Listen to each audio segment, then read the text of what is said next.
Bismillahirrahmanirrahim. Assalamualaikum anak-anak dan salam sejahtera. Cikgu harap semua sihat. Kita masih lagi dalam status yang bahaya. COVID makin meningkat, lebih 6,000 kes.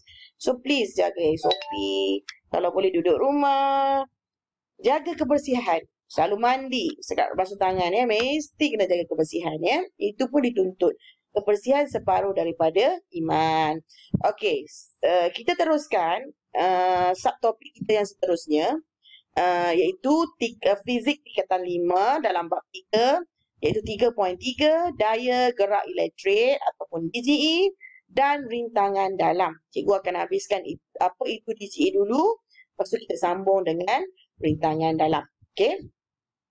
Okey, apa itu kita kenali dulu. Kita kena tahu dulu apa itu DGE. Barulah kita boleh pastikan apa sebenarnya DGE itu. Kita kenali dulu ya. So, terdapat pelbagai sumber daya gerak elektrik DGE seperti penjana elektrik,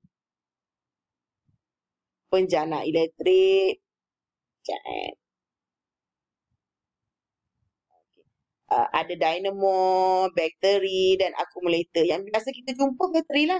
So bateri ni merupakan sumber DGE. Mesti ada voltan, mesti ada dalam bateri tu volt tu mewakili DGE kan sebenarnya ya. Okey, daya gerak elektrik. Apakah maksud daya gerak elektrik?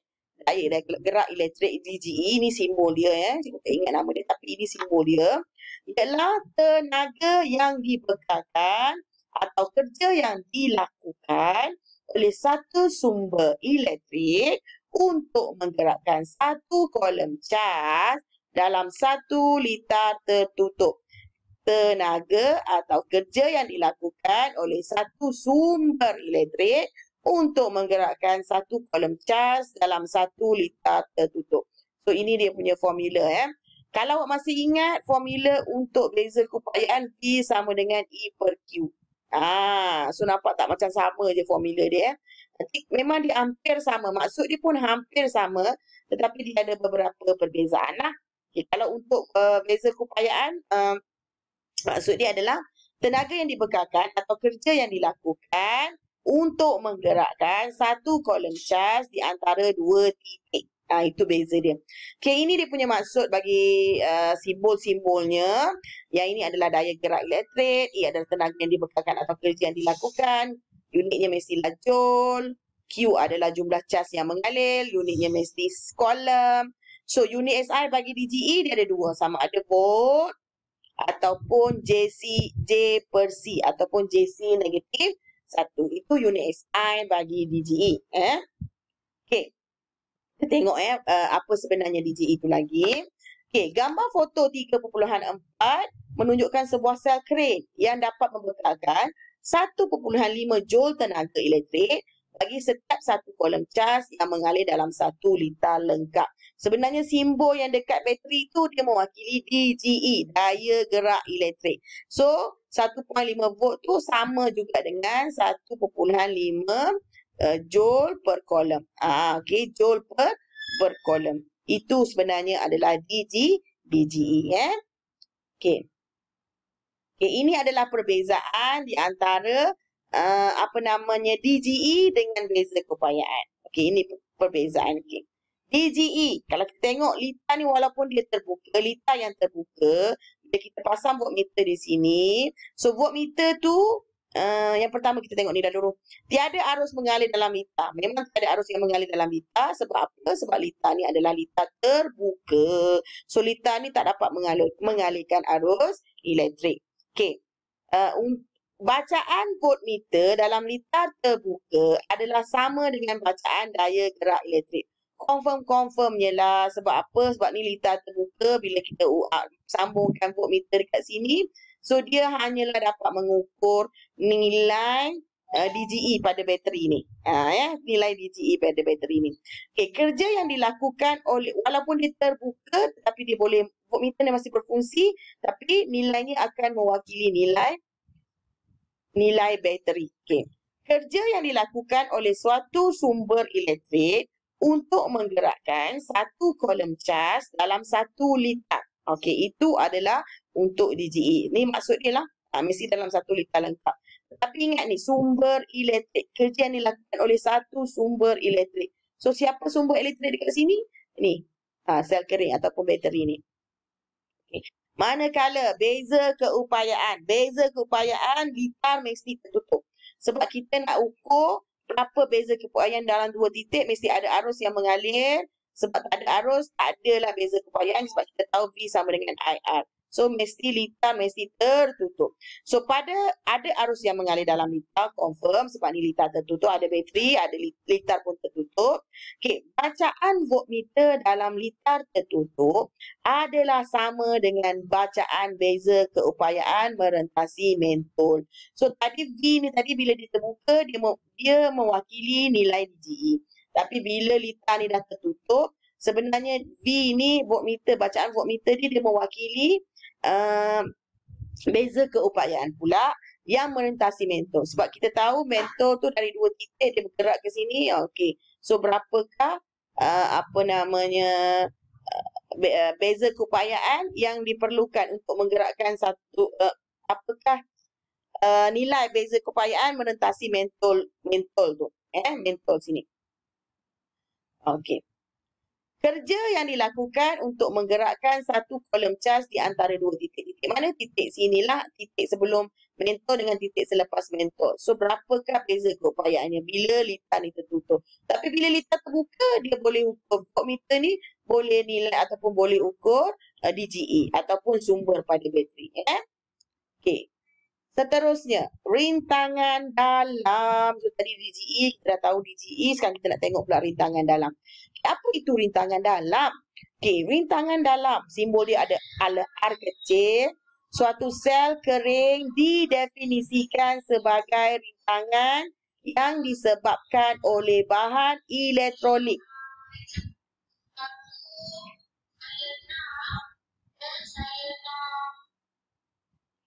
Dia bahan elektrolit. Apa itu elektrolit? Elektrolit itu ada satu cecair dalam bateri tu di dalam sel kering tersebut. So, ia bergantung kepada elektrolit tu. So, elektrolit tu akan menghasilkan rintangan. Rintangan itulah yang kita sebut sebagai rintangan dalam. So, unit SI bagi rintangan dalam, simbolnya R kecil ialah ohm. Kita tahu sebelum ni R adalah simbolnya ohm. So, apa akan jadi bila rintangan dalam ni? Rintangan dalam ni akan menyebabkan apa? Okey. Kehilangan tenaga haba dalam sel kering kerana kerja telah dilakukan untuk menggerakkan satu kolom cas bagi menentam rintangan di dalam sel kering. So, lagi banyak kerja dia nak kena lakukan. Sebab apa? Sebab dia ada rintangan. So, kita kena kuat sikit kerja supaya nak atasi rintangan tadi. So, bila kita kuat kerja, tenaga haba tu akan hilang. Yang kedua, beza keupayaan merentasi terminal sel kering adalah kurang berbanding DGE apabila arus mengalir dalam litar lengkap. Contoh, kalau bateri tu nilai DGE dia 1.5 volt, tapi disebabkan oleh rintangan dalam ni, dia dah jadi 1.3 volt. So, ada pengurangan, ada penyusutan kat situ. Sebab apa? Sebab dia nak atasi rintangan tadi menyebabkan nilai DGE ataupun beza keupayaan tu semakin berkurang dengan nilai sumber yang asal tadi. Okey, rintangan dalam. Kita tengok gambar ni. Okey, sini ada R. So, R ini adalah rintangan dalam. Okey, ini ada satu bateri. Ini ada I. Dia mengalir. Kita tengok V. Nilai V ni adalah nilai voltan. Nilai V dia adalah bacaan. Mungkin dah tinggal 1.3. Ini 1.5. Sini kat bateri ni 1.5. Tiba-tiba dekat sini 1.3. So, kat sini kita boleh kira susutan voltan. Macam mana kita nak kira susutan voltan? Okay, IR sama dengan DGE tolak dengan volt. Voltan ni adalah nilai voltmeter ni lah. Okay, IR, I itu adalah arus, R itu adalah rintangan dalam. Ini adalah DGE tolak dengan V. Ini formula yang awak kena tahu untuk mengira rintangan dalam. Okay, ataupun susutan voltan. Okay, susutan voltan IR. Kita tahu kat sini digabungkan kat sini IR bersamaan dengan DGE tolak voltan ataupun tolak beza keupayaan. So, kita auto dia dapati bahawa V bersamaan dengan negatif IR tambah dengan DGE. So dia jadikan V itu sebagai tajuk rumus. So apa itu ni? Ini adalah beza daya gerak elektrik DGE. V itu adalah beza keupayaan yang merentasi perintang boleh ubah riostat. I itu adalah, ini bagi contoh kat sini. Ni ada riostat kat sini ya. Ni ada riostat kat sini. Ni adalah riostat. Okey. I adalah arus yang mengalir, R adalah rintangan dalam sel kering, R besar adalah rintangan luar. So kita boleh wujudkan formula ni tadi, di mana apa namanya, daripada sini juga kita boleh ubah DGE bersamaan dengan V tambah IR. Kita ubah, kita pindahkan V itu sebelah. So V bersamaan dengan IR. Kita tahu formula untuk V ni adalah sama dengan IR besar, arus darat rintangan, tambah dengan IR kecil. So dia akan dapat I ni I yang sama, arus yang sama, R besar tambah dengan R kecil. Ini formula, dia terbitkan formula itu, di mana nilai DGE adalah I dalam kurungan R rintangan lita tu, rintangan pada lita ataupun rintangan luar tambah dengan rintangan dalam. Okey, itu adalah nilai DGE berkaitan dengan rintangan dalam. Okey, persamaan bagi graf linear, di mana dekat sini kita tengok graf di mana voltan melawan arus, DGE dia makin berkurang. Kita dapat dekat sini bahawa voltan dia makin berkurang. So Y sama dengan MX tambah C, di mana kita gabungkan, kita bandingkan di antara formula garis lurus dengan formula voltan tadi tu. So kita dapati bahawa bila M tu mewakili nilai negatif R. So maksudnya kecerunan dia mewakili nilai negatif R dan dia punya pintasan Y mewakili nilai DGE. So kita bandingkan dengan persamaan garis lurus ataupun persamaan linear. Tahu ya, ini dalam matematik Y MX tambah C. So dia bandingkan, dia dapati bila Y itu adalah beza keupayaan, X dia adalah arus, kita dapati nilai kecerunan adalah negatif R. R itu apa? Rintangan dalam. Dia punya pintasan Y adalah nilai DGE. Itu dia punya daripada segi graf. Okay. Kita tengok dia punya aplikasi dia. Okey, bateri alkali yang menggunakan kalium hidroksida sebagai elektrolit adalah 2 kali lebih tahan lama berbanding dengan bateri zinc karbon yang menggunakan amonia klorida. So elektrolit yang berbeza menyebabkan rintangan dalam bagi kedua bateri berbeza. Selain bahan itu, sambungan sel kering turut mempengaruhi rintangan dalam berkesan. Bukan sahaja elektrolit, dia punya sambungan, dia punya liter dekat dalam bateri itu pun mempengaruhi nilai rintangan dalam. Okey, kesan sambungan sel kering secara bersiri dengan selari. Okey, kalau sel kering secara bersiri, kita tengok dia akan dapat macam ni, susunan sel kering secara bersiri. Kalau sel kering secara selari, disusun macam ni. Kita tengok apakah dia punya kesan. Sel kering secara bersiri, kita ingat lagi kalau dulu R dia akan tambah, so rintangan dia akan jadi lagi besar, rintangan dalam. Ini berkaitan dengan rintangan dalam ya. Rintangan dalam dia akan jadi lebih besar. 4R. Tapi kalau disambung secara selari, rintangan dalam dia akan kecil. So yang ini hampir ataupun jumlah DGE dia menghampiri nilai DGE. Nilai beza keupayaan dia tu boleh menghampiri nilai DGE. Ini disebabkan nilai rintangan dia besar. Dia kena gunakan DGE yang lebih banyak. Okey.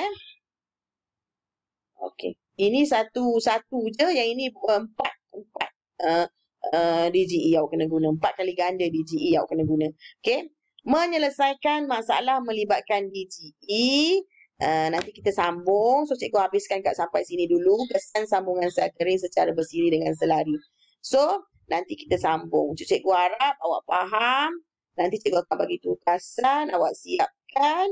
Nanti awak kena hantar. Okey, itu saja. Sekian, terima kasih. Assalamualaikum. Jumpa lagi. Bye.